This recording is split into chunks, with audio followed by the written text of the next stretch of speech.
তাল থেকে কিভাবে তালের শাঁস বের করা হয় সেটাই আমি দেখাচ্ছি। খুব ইজি প্রসেস। এটার সাহায্যে ওই তালটাকে যখন ওপর থেকে নিচের দিকে এরকম টানা হচ্ছে, এটা কিন্তু দেখো শাঁসগুলো পড়ে যাচ্ছে। আর আমি এটা একটা নেট দিয়ে রেখেছি যাতে খুব সহজে এটা ছেঁকে নেওয়া যায়।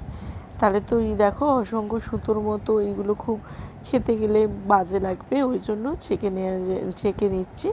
আর এটা ছাঁকুনিতেও ছেঁকে নেওয়া যায়, কিন্তু নেটে ছাঁকলে একেবারে হয়ে যাবে তাড়াতাড়ি, সেই জন্য করেছি। দেখো কি সুন্দর একেবারে হয়ে যাবে,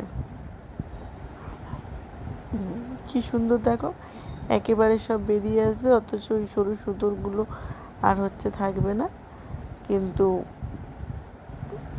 গালে লাগবে না, সুন্দর হয়ে গেল একেবারে। ওই জন্যই আমি নেটটা ইউজ করেছি। তোমরা চাইলে ছাগলিটা ইউজ করতে পারো। আমি দেখিয়েছিলাম